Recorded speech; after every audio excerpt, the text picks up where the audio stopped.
ഗ്രാമത്തിലെ മാർക്കറ്റിൽ സുധാന്റെ പക്കോട കടയുണ്ടായിരുന്നു. അദ്ദേഹം കട തുറന്നതും തന്നെ അവിടേക്ക് കസ്റ്റമേഴ്സിന്റെ കൂട്ടം വരാൻ തുടങ്ങും. എനിക്കൊരു പ്ലേറ്റ് ഓണിയൻ പക്കോട. എനിക്ക് ഉരുളക്കിഴങ്ങ് പക്കോട. സുധാൻ ഒരുപാട് സന്തോഷത്തോടെ ഇരുന്നു. എന്തുകൊണ്ടെന്നാൽ അദ്ദേഹത്തിന്റെ വ്യാപാരം നല്ല രീതിയിൽ പോയിക്കൊണ്ടിരുന്നു. രാവിലെ മുതൽ വൈകുന്നേരം വരെ അദ്ദേഹത്തിന്റെ കടയിൽ കസ്റ്റമേഴ്സിന്റെ കൂട്ടത്തിന് ഒരു കുറവുമില്ലായിരുന്നു. ഇവിടെ നോക്കൂ ചേട്ടാ, എനിക്ക് 2 പ്ലേറ്റ് ഉള്ളി പക്കോടയും പിന്നെ 2 പ്ലേറ്റ് ഉരുളക്കിഴങ്ങ് പക്കോടയും. ഇതാ ചേട്ടാ. എന്റെ ചേട്ടാ, ഞാൻ നിങ്ങളടുത്ത് ദിവസം ഈ പക്കോട വാങ്ങല്ലേ, കുറച്ച് പക്കോട ചേർത്തിട്ടു ചേട്ടാ. ചേട്ടാ, ഞാൻ അളവിനേക്കാളും കൂടുതൽ എന്റെ കുടുംബത്തിന് പോലും കൊടുക്കാറില്ല. ചേട്ടൻ വാങ്ങാണ് വാങ്ങിച്ചോ, ഇല്ലെങ്കിൽ വിട്ടേക്ക്. ശരി ശരി, തന്നേക്ക്.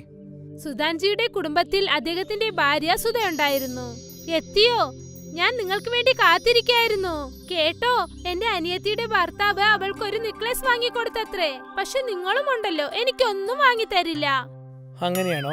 പോയ മാസമല്ലേ നിനക്ക് ഞാൻ പുതിയ സാരി വാങ്ങി തന്നത്? അതെ അതെ, ഓർമ്മയുണ്ട്. അതും ഒരു സാധാരണ സാരി. സാധാരണ സാരിയോ ഞാൻ നിനക്ക് വാങ്ങി തന്നല്ലേ? നിങ്ങളെപ്പോലെ ഒരു കഞ്ചൂസായ ഭർത്താവിനെ ഞാൻ കണ്ടിട്ടേ ഇല്ല. മാസം മാസം നിങ്ങൾ മാത്രം പുതിയ പുതിയ ഡ്രസ്സുകൾ വാങ്ങുന്നു.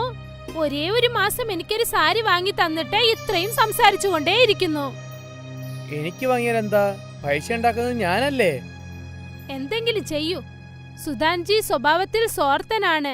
അവൻ എപ്പോഴും അവനെക്കുറിച്ച് മാത്രമേ ആലോചിക്കാറുള്ളൂ. സുധാൻജിയുടെ പക്കോട കട വളരെ നന്നായി പോയിക്കൊണ്ടിരുന്നു. അദ്ദേഹത്തിന് ലാഭവും ഒരുപാട് കിട്ടി. പെട്ടെന്നൊരു ദിവസം സുധാൻജിയുടെ കടയിലെ മുൻപിലായി മറ്റൊരു കട ഓപ്പൺ ചെയ്തു.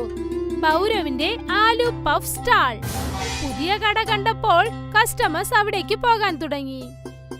അല്ല ചേട്ടാ, ഇതെന്താണ്?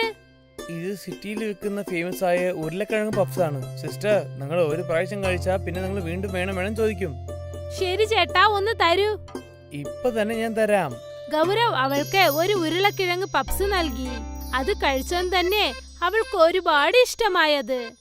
ഇത് നല്ല രുചിയുണ്ടല്ലോ, ഇനി ഞാൻ ദിവസവും ഇവിടെ വന്ന് കഴിക്കും. ഇനി മുതൽ ആരാ ആ പിശുക്കന്റെ കടയിൽ ചെന്ന് പക്കോട കഴിക്കുക? സുധാൻജിയുടെ ഒരുപാട് കസ്റ്റമേഴ്സ് ഇപ്പോൾ പക്കോടയ്ക്ക് പകരം ഉരുളക്കിഴങ്ങ് പപ്സ് കഴിക്കാൻ തുടങ്ങി. പതുക്കെ പതുക്കെ സുധാൻജിയുടെ എല്ലാ കസ്റ്റമേഴ്സും ഗൗരവിന്റെ കടയിലേക്ക് വന്നു. ഇത് കണ്ടിട്ട് സുധാൻജി ഒരുപാട് വിഷമിച്ചു.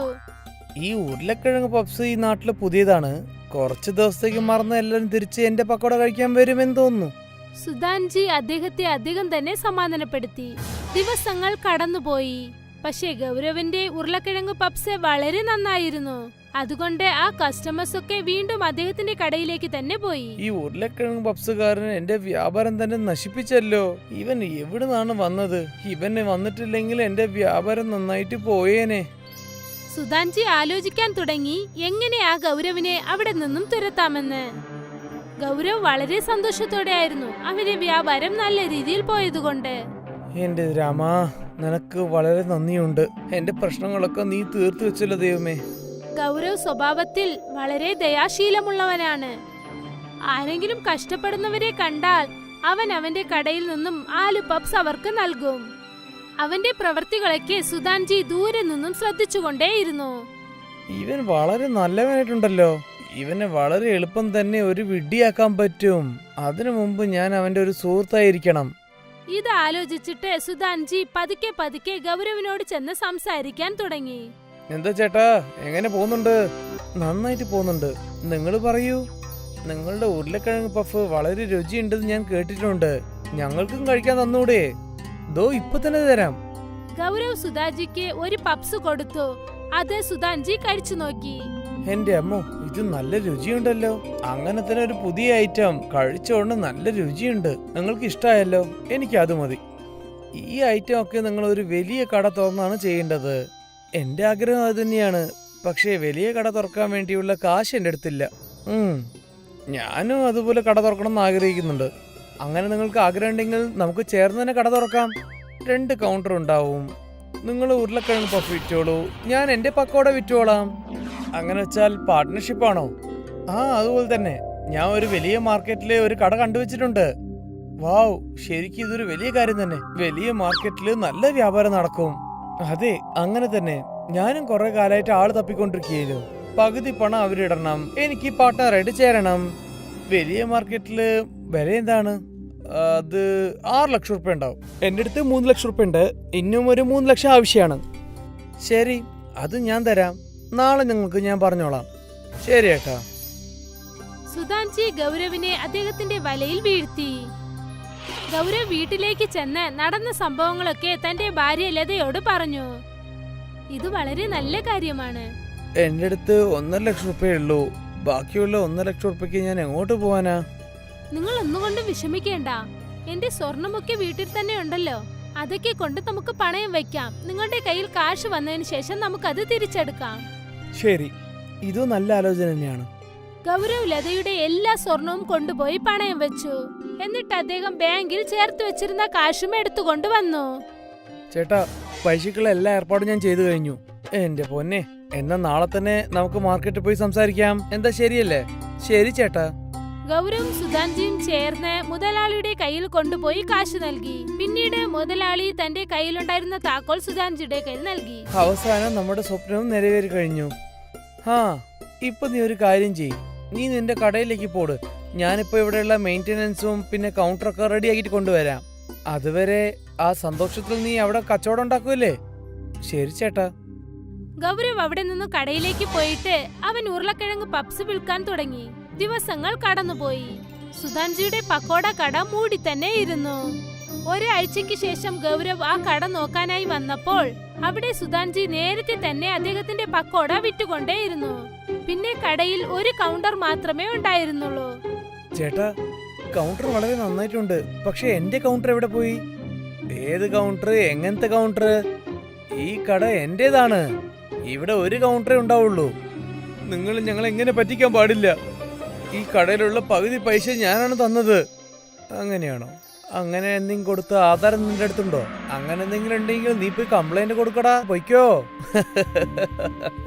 ഗൗരവിന് ഒന്നും തന്നെ മനസ്സിലായില്ല എന്തുകൊണ്ടാണ് ഇദ്ദേഹം ഇങ്ങനെ സംസാരിക്കുന്നതെന്ന്. അവന്റെ മൊത്ത കാശും നഷ്ടപ്പെട്ടു പോയി. ഗൗരവ് കരഞ്ഞുകൊണ്ട് തന്നെ കാട്ടിനകത്തോട്ട് നടന്നു ചെന്നു. അയ്യോ എന്റെ ദൈവമേ, എന്തിനാ നിങ്ങൾ ഇങ്ങനെ ചെയ്തത്?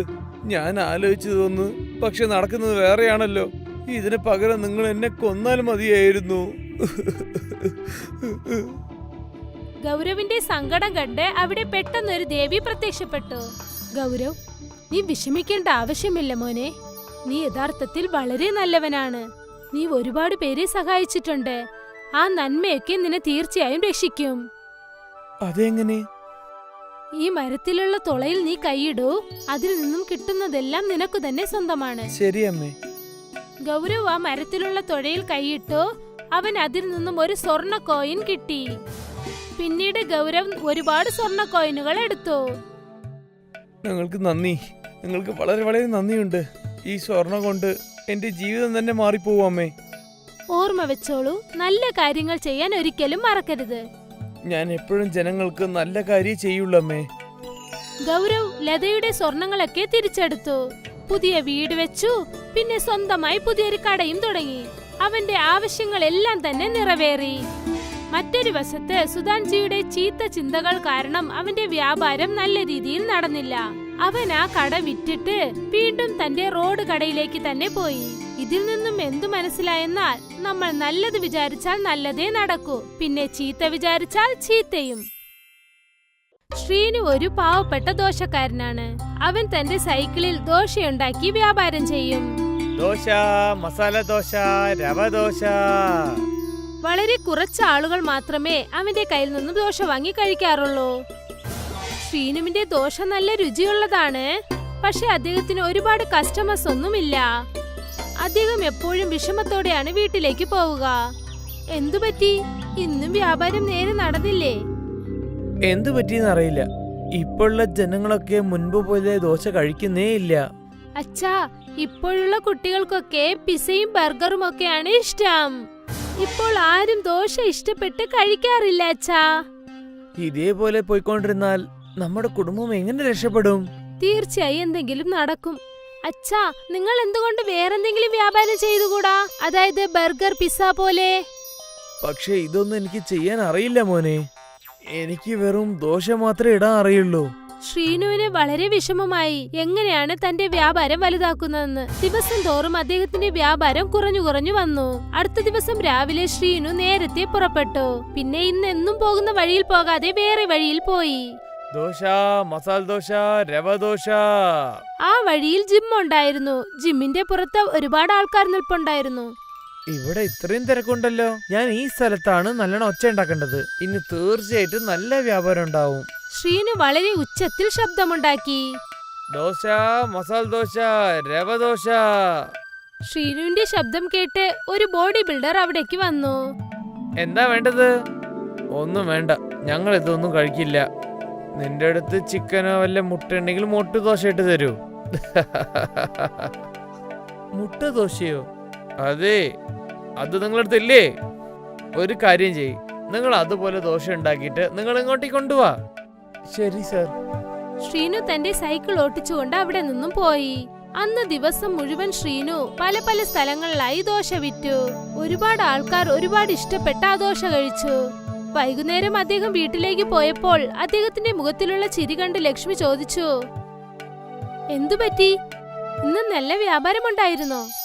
വ്യാപാരം നന്നായിട്ട് നടന്നിരുന്നു. പക്ഷെ ഇന്ന് എനിക്കൊരു പുതിയ ഐഡിയ കിട്ടിയിട്ടുണ്ട്. എന്ത് ഐഡിയ അത്? മുട്ട ദോശ. മുട്ട ദോശയോ? അതെ, ആദ്യം നമുക്കൊന്ന് മുട്ട ദോശ കഴിച്ചു നോക്കാം. പോ മുത്തു, പോയിട്ട് കടയിൽ 6 മുട്ട വാങ്ങിട്ട് വാ. ശ്രീനു മുത്തുവിന്റെ കയ്യിൽ കാശ് നൽകി. എന്നിട്ട് കടയിലേക്ക് പറഞ്ഞു വിട്ടു. കുറച്ചു സമയത്തിന് ശേഷം മുത്തു മുട്ട വാങ്ങിക്കൊണ്ടുവന്നു. അതിനുശേഷം ശ്രീനു ദോശയുണ്ടാക്കാൻ തുടങ്ങി. അദ്ദേഹം എപ്പോഴും പോലെ ദോശമാവിനെ തവയിലേക്ക് ഒഴിച്ചു. അതിനുശേഷം ഒരു ഗ്ലാസ്സിൽ മുട്ട പൊട്ടിച്ചൊഴിച്ച് അത് ദോശയുടെ പുറത്തേക്ക് ഒഴിച്ചു. എന്നിട്ട് അതിൽ മസാല പൊടികൾ ഇട്ടു. കാണാൻ നന്നായിട്ടുണ്ട്, നമുക്കൊന്ന് കഴിച്ചു നോക്കാം. ശ്രീനുവും ലക്ഷ്മിയും ആ മുട്ട ദോശ കഴിച്ചു നോക്കി. ചേട്ടാ, ഇത് വളരെ നന്നായിട്ടുണ്ട്. അച്ഛാ, എനിക്കും ഇത് തരൂ.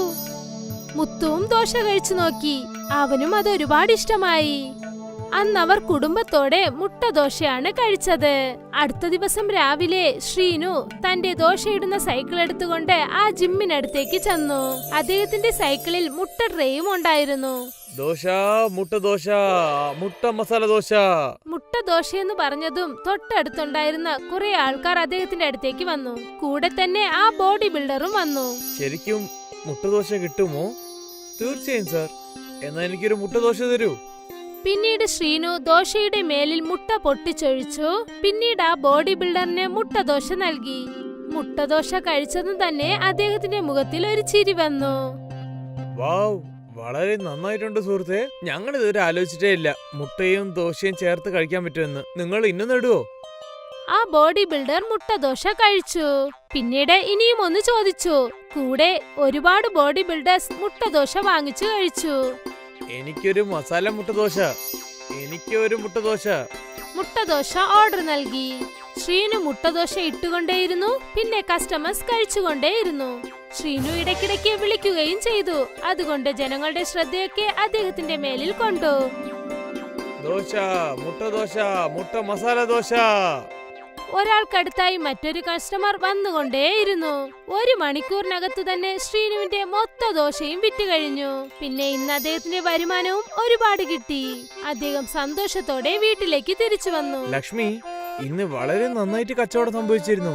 എല്ലാ ദോശയും വിറ്റ് കഴിഞ്ഞു. എന്റെ ദൈവമേ, നാളെ തൊട്ട് നീ തന്നെ മാവ് അരയ്ക്കാനുണ്ട്. കസ്റ്റമേഴ്സിനൊക്കെ നമ്മളുടെ മുട്ട ദോശ വളരെ ഇഷ്ടപ്പെട്ടിട്ടുണ്ടടാ. ശരി. എല്ലാവർക്കും ഒരുപാട് സന്തോഷമായി. അടുത്ത ദിവസവും അതുപോലെ തന്നെ സംഭവിച്ചു. ശ്രീനുവിന്റെ ശബ്ദം കേട്ടതും തന്നെ ജനങ്ങൾ അദ്ദേഹത്തിന്റെ അടുത്തേക്ക് മുട്ടദോശ കഴിക്കാനായി വന്നു. ശ്രീനുവിന്റെ കൈകൾ ജോലി ചെയ്തുകൊണ്ടേയിരുന്നു. അടുത്ത ദിവസവും അതുപോലെ തന്നെ ശ്രീനുവിന്റെ ദോശയൊക്കെ വിറ്റുപോയി. പിന്നീട് ആ ദിവസവും തുടർന്നു. മുട്ടദോശ ഫേമസ് ആയി. പിന്നെ ശ്രീനു ദിവസം മുഴുവൻ കഠിനമായി അധ്വാനിക്കാൻ തുടങ്ങി. ശ്രീനുവിന് നല്ല ഭാഗ്യമുണ്ടായിരുന്നു. ഇപ്പോൾ അദ്ദേഹത്തിന്റെ കുടുംബം വളരെ സന്തോഷത്തോടെ ആയിരുന്നു. ശ്രീനു ഇപ്പോൾ ഒരു മിനി ടെമ്പോയും വാങ്ങിക്കഴിഞ്ഞു. ഇപ്പോൾ അദ്ദേഹം സൈക്കിളിന് പകരം മിനി ടെമ്പോയിൽ മുട്ടദോശ ചെയ്ത് വിൽക്കാൻ തുടങ്ങി. സിറ്റി മുഴുവൻ അദ്ദേഹം ചെയ്യുന്ന മുട്ടദോശയെ കുറിച്ചായിരുന്നു സംസാരം. അദ്ദേഹം ടെമ്പോയും കൊണ്ട് എവിടേക്ക് പോയാലും അവിടേക്ക് കസ്റ്റമേഴ്സിന്റെ കൂട്ടം അധികമായി വരും. ദിവസവും വൈകുന്നേരം ശ്രീനു തന്റെ മിനി ടെമ്പോ എടുത്തുകൊണ്ട് പാർക്കിനടുത്തേക്ക് വരും. പാർക്കിൽ നേരത്തെ തന്നെ ജഗന്റെ ദോശ സ്റ്റാൾ ഉണ്ടായിരുന്നു. പക്ഷേ ശ്രീനു വന്നതും തന്നെ എല്ലാ കസ്റ്റമേഴ്സും അദ്ദേഹത്തിനടുത്തേക്ക് പോയി. ഈ മുട്ടുദോശക്കാരൻ ജനങ്ങളൊക്കെ എന്താണ് ഇവൻ ആക്രമിച്ചത്? ഇയാൾ വന്നതിന് ശേഷമാണ് ആൾക്കാരൊക്കെ അങ്ങോട്ട് പോയി കഴിക്കുന്നത്. ഇത് എനിക്ക് പഠിച്ചേ പറ്റുള്ളൂ. അന്ന് ശ്രീനു ശ്രദ്ധിക്കാതെ ഇരുന്നപ്പോൾ ജഗൻ ശ്രീനുവിന്റെ ദോശമാവിൽ മുളക് പൊടി ചേർത്തു. ഇപ്പം നോക്കട്ടെ ജനങ്ങൾക്കൊക്കെ നിന്റെ ദോശ എങ്ങനെ ഇഷ്ടപ്പെടുമെന്ന്. പിന്നീട് ജഗൻ തന്റെ കടയിലേക്ക് പോയി. ശ്രീനു ഇക്കാര്യം ഒട്ടും അറിയില്ലായിരുന്നു.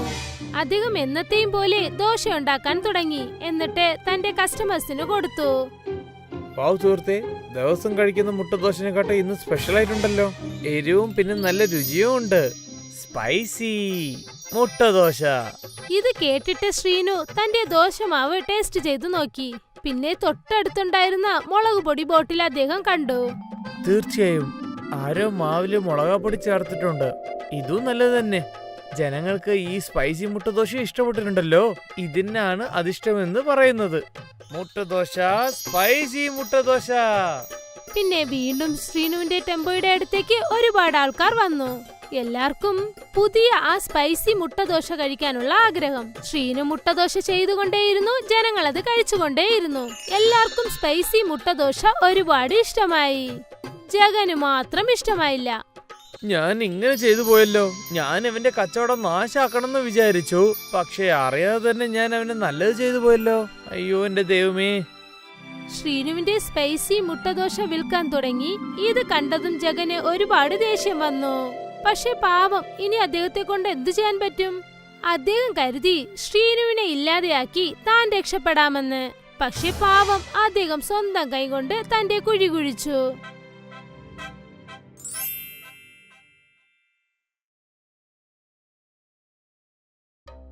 സുബമും രവിയും അനിയനും ചേട്ടനുമാണ്. അവരുടെ അച്ഛനും അമ്മയും മരിച്ച ശേഷം അവർ രണ്ടുപേരുമാണ് വീട്ടിലെ ജോലികളെല്ലാം നോക്കിയിരുന്നത്. വീട്ടിന്റെ പാതി വശത്ത് രവി തന്റെ ഭാര്യയോടൊപ്പം ജീവിച്ചിരുന്നു. ബാക്കിയുള്ള വശത്ത് സുബം തന്റെ ഭാര്യയോടൊപ്പം ജീവിച്ചിരുന്നു. സുബത്തിന്റെ ഭാര്യയുടെ പേര് സാധനയായിരുന്നു. വീട് എങ്ങനെയാണോ രണ്ടായിട്ട് പങ്കുവച്ചത്, അതുപോലെ തന്നെ കടയും അവർ രണ്ടായിട്ട് പങ്കുവച്ചിരുന്നു. ആ കടയുടെ നടുവിലായിട്ട് അവർ വലിയൊരു ചുവര് കെട്ടി മറച്ചു. പാതി കടയിൽ രവി ഇസ്തിരിയിടുന്ന ജോലി ചെയ്യുകയായിരുന്നു. ബാക്കിയുള്ള കടയിൽ സുബമും സാധനയും ഹോട്ടൽ നടത്തുകയായിരുന്നു. എന്താ മരുമോളെ, നിങ്ങൾ വന്നോ? ഞാൻ നിങ്ങൾക്ക് വേണ്ടിയാണ് കാത്തിരുന്നത്. നിങ്ങൾക്കിപ്പോൾ തന്നെ ചായ ഇട്ട് കൊണ്ടുവരാം. ആ ശരി മോളെ. രവി ശുഭം രണ്ടുപേർക്കിടയിലും യാതൊരു പ്രശ്നവും ഇല്ലായിരുന്നു. അവർ രണ്ടുപേരും വളരെ സന്തോഷത്തോടെയാണ് ജീവിച്ചു വന്നത്. ചേട്ടാ, നാളെ നമ്മുടെ വീട്ടിൽ ചിക്കൻ ഉണ്ടാക്കാൻ പോകുന്നത്. നിങ്ങൾ കഴിക്കാൻ വന്നേക്കണം. നിന്റെ ചേട്ടത്തിക്ക് അറിയാതെ ഞാൻ എങ്ങനെയെങ്കിലും അവിടെ എത്തിക്കോളാം. അല്ല ചേട്ടാ, എന്താ ഇത്? ഞാൻ നിങ്ങൾ രണ്ടുപേർക്കും ചേർത്ത് ചിക്കൻ ഉണ്ടാക്കാം. അയ്യോ, അത് വേണ്ട മോളെ. അതുപോലെ ഒന്നും നീ ചെയ്യരുതേ. എന്റെ ഭാര്യനെ കുറിച്ച് എനിക്ക് വളരെ നന്നായിട്ട് അറിയാം. അവൾ നിന്റെ കൈ കൊണ്ട് ഉണ്ടാക്കുന്ന എനിക്കും കഴിക്കാൻ തരില്ല, അവളും കഴിക്കില്ല. മനസ്സിലായോ? ഇപ്പൊ എങ്ങനെ പോയിക്കൊണ്ടിരിക്കുന്നോ, നമുക്ക് അത് തന്നെ നല്ലതാണ്. ഇപ്പോഴെനിക്ക് അവൾക്ക് അറിയാതെ തന്നെ നിന്റെ രുചിയുള്ള ഭക്ഷണം കഴിക്കുന്നുണ്ടല്ലോ. എനിക്ക് അത് മതി മോളെ, ശരിയല്ലേ? ശരി ചേട്ടാ. സാധന രവിക്ക് ചായ നൽകി.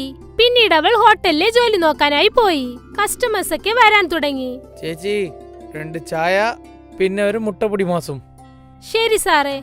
സാധന കിച്ചൺ നോക്കി വന്നു. പിന്നെ ശുഭം കസ്റ്റമേഴ്സിനെ നോക്കി. രണ്ടുപേരും ചേർന്ന് ജോലി നോക്കുകയായിരുന്നു. രാവിലെ മുതൽ സന്ധ്യ വരെ അവർ രണ്ടുപേരും ജോലി ചെയ്തുകൊണ്ടേയിരിക്കും. പിന്നെ സന്ധ്യയായതും സാധന എല്ലാവർക്കും വേണ്ടിയും ടിഫൺ ഉണ്ടാക്കുമായിരുന്നു. ചേട്ടാ വരൂ, ഞാൻ നിങ്ങൾക്ക് വേണ്ടി മുട്ടക്കറി ചെയ്തിട്ടുണ്ട്. വന്നു മോളെ. സാധന, രവി, സുബം 3 പേരും ഒന്നിച്ചിരുന്ന് ആഹാരം കഴിക്കുകയായിരുന്നു. നീ എപ്പോഴും സന്തോഷമായിട്ടുണ്ടാവണം മോളെ. നിന്നെ പോലെയുള്ള നല്ല മരുമകളാണ് എല്ലാ കുടുംബത്തിലേക്കും വരേണ്ടത്. നീ എന്റെ അനിയന് വേണ്ടി എത്ര സഹായിക്കുന്നുണ്ട്. അത് തന്നെയാണ് ഞാനും ആലോചിക്കുന്നത്. ഒരു പക്ഷേ ഗായത്രി എനിക്ക് ഇതേപോലെ സഹായിച്ചിട്ടുണ്ടെങ്കിൽ ശരി, കുഴപ്പമില്ലേട്ടാ. അതാ പറയില്ലേ, മുത്തുമലകളിൽ കാണുന്ന എല്ലാ മുത്തും ഒരേപോലെ ഉണ്ടാവില്ല എന്ന്. അതായത് എല്ലാരും ഓരോരോ രീതിയാണ്. അങ്ങനെ രീതിയിലുണ്ടത് നല്ലത് തന്നെയാണ്. ഗായത്രിക്ക് അറിഞ്ഞത് കച്ചറ ഉണ്ടാക്കാനും അടികൂടാൻ മാത്രമാണ്. നിങ്ങളുടെ കല്യാണം കഴിഞ്ഞ ഉടനെ അവൾ സ്വത്ത് പിരിച്ച് നിങ്ങളുടെ കൂടെ അടികൂടി. നീ ഇപ്പോൾ ഒറ്റയ്ക്കാണ്, അവൾ ഇപ്പോഴും എൻ്റെ കൂടെയാണ് അടികൂടുന്നത്. എൻ്റെ വേദന എനിക്ക് മാത്രമേ അറിയുള്ളൂ. ശരി, അത് വിട്. പക്ഷെ ഞാൻ നിങ്ങളുടെ രണ്ടുപേരും വിചാരിച്ച് വളരെ സന്തോഷപ്പെടുന്നുണ്ട്. ആ ദൈവം നിങ്ങൾ രണ്ടുപേർക്കും കുറെ വിജയങ്ങൾ തരാനുണ്ട്. വളരെ നന്ദിയുണ്ട് ചേട്ടാ. ചേട്ടാ, നാളെ ഉച്ചയ്ക്ക് നിങ്ങൾ മറക്കാതെ നമ്മുടെ വീട്ടിലേക്ക് വരണം കേട്ടോ. അത് ഞാൻ തീർച്ചയായിട്ടും മറക്കില്ല. സാധന കൈകൊണ്ട് ഉണ്ടാക്കുന്ന രുചിയുള്ള ചിക്കൻ കറി എങ്ങനെ ഞാൻ വിടാനാ? അടുത്ത ദിവസം രവി തന്റെ ഭാര്യ കാണാതെ മറഞ്ഞു സുബത്തിന്റെ വീട്ടിലേക്ക് ചെന്നു. മോളെ സാധന വേഗം ഭക്ഷണം എടുത്ത് വെക്കും മോളെ. ഞാൻ ഗായത്രി അടുത്ത് കള്ളം പറഞ്ഞിട്ടാ ഇവിടെ വന്നിരിക്കുന്നത്. സുഹൃത്തിന്റെ വീട്ടിൽ കഴിക്കാൻ പോന്നാ ഞാൻ പറഞ്ഞ്. ഞാൻ ഇപ്പൊ തന്നെ ഉണ്ടാക്കി തരാം ചേട്ടാ. സാധന 3 പേർക്കും ആഹാരം ഉണ്ടാക്കി വെച്ചു. പിന്നെ 3 പേരും കൂടി വളരെ സന്തോഷത്തോടെ സംസാരിച്ചുകൊണ്ട് ആഹാരം കഴിച്ചു. ഇങ്ങനെ 3 പേരും വളരെ സന്തോഷത്തോടെ ജീവിച്ചു വന്നു. ഒരു ദിവസം സുബം സിറ്റിയിലേക്ക് പോയി സാധനങ്ങൾ വാങ്ങിക്കാനായി ചെന്നു. ചേട്ടാ, ഞാൻ നഗരത്തിൽ പോയിട്ട് കുറച്ച് സാധനങ്ങൾ വാങ്ങിയിട്ട് വരാം. നിങ്ങൾ കുറച്ച് അങ്ങനെ സാധനം ഒന്ന് ശ്രദ്ധിക്കണം ചേട്ടാ. ഇതൊക്കെ നീ എൻ്റെ അടുത്ത് പറയണം മോനെ. നിക്ക്, 10 മിനിറ്റ് എൻ്റെ ജോലി കഴിഞ്ഞാ ഞാൻ നേരെ അങ്ങോട്ട് തന്നെ പോവാം. അതൊന്നും ആവശ്യമില്ല ചേട്ടാ. സാധന ഒറ്റയ്ക്ക് തന്നെ അവളുടെ എല്ലാ ജോലിയും നോക്കിക്കോളും. ആ എനിക്കെല്ലാം അറിയാം. പക്ഷെ ഞാൻ അവൾക്ക് എന്തെങ്കിലും സഹായിക്കണമെന്ന് എനിക്ക് തോന്നുന്നു. നീ പോയിക്കോ, ഞങ്ങൾ നോക്കിക്കോളാം. ശരി ചേട്ടാ. സുബം അവിടെ നിന്നും പോയി.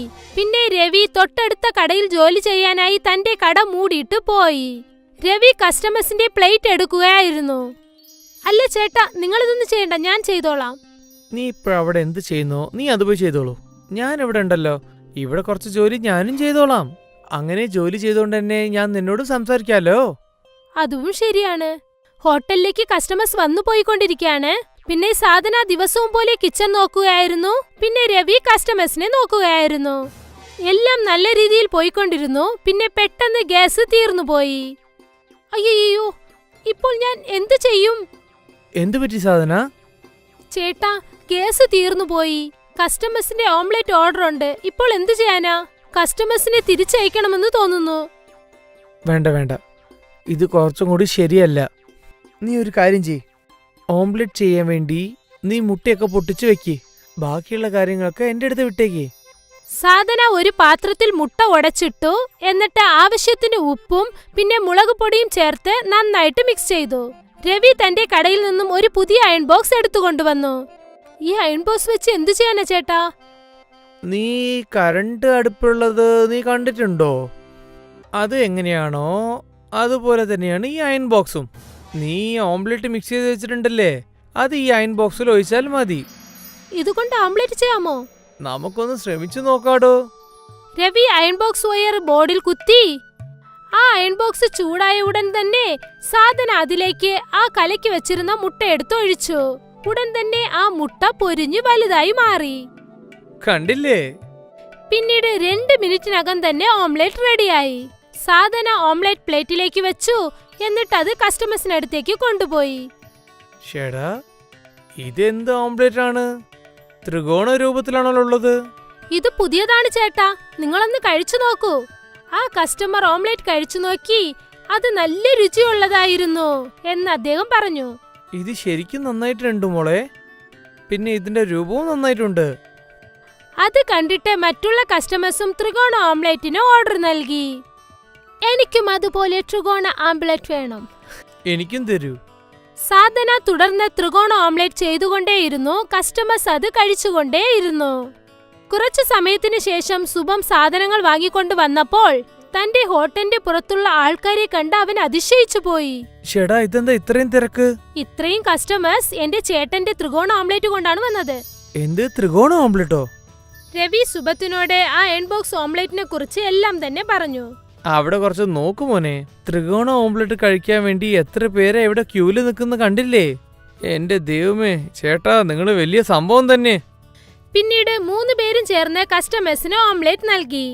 ആ ത്രികോണ ഓംലെറ്റ് കാരണം ആ ഹോട്ടൽ വളരെ ഫേമസ് ആയി. സാധനയും സുമമും സോഷ്യൽ മീഡിയയിൽ വൈറലായി മാറി. ഒരു ദിവസം രവി തന്റെ വീട്ടിൽ ആഹാരം കഴിക്കുകയായിരുന്നു. നിങ്ങൾ സാധനയും സുബത്തെയും കുറിച്ചൊരു കാര്യം അറിഞ്ഞോ? കേട്ടത് മാത്രല്ല, ഞാൻ കണ്ണോട് കണ്ടതാണ്. അവരുടെ ദാബയിൽ അത്രയും കൂട്ടും അവിടെ നിൽക്കുന്നുണ്ട്. ചില സമയത്ത് ഞാൻ ആലോചിക്കുന്നത് എന്താ വെച്ചാൽ, ഒരു പക്ഷേ ഞങ്ങൾ ഭാഗം പിരിവില്ലാന്ന് ചെയ്തിട്ടുണ്ടെങ്കിൽ ഞങ്ങൾ രണ്ടുപേർ ചേർന്ന് നന്നായിട്ട് പൈസ ഉണ്ടാക്കി തന്നെ. ശുഭം പോലെ തന്നെ എനിക്കും കയ്യിൽ കുറെ കാശുകളും ഉണ്ടായിട്ടുണ്ടാവും. നമ്മൾ ഒരു പ്രാവശ്യം ഇതിനെക്കുറിച്ച് സുബത്തിനോട് സംസാരിച്ചാലോ? എന്ത് സംസാരിക്കാനാ പറയുന്നത്? നിങ്ങൾ അദ്ദേഹത്തോട് 2 കടയും ഒന്നിച്ചു ചേർത്ത് വലിയ ഹോട്ടൽ തുടങ്ങാമെന്ന് പറയൂ. പക്ഷേ ഒരു പ്രാവശ്യം കൂടി നീ അടി കൂടിയാൽ അപ്പൊ എന്തു ചെയ്യും?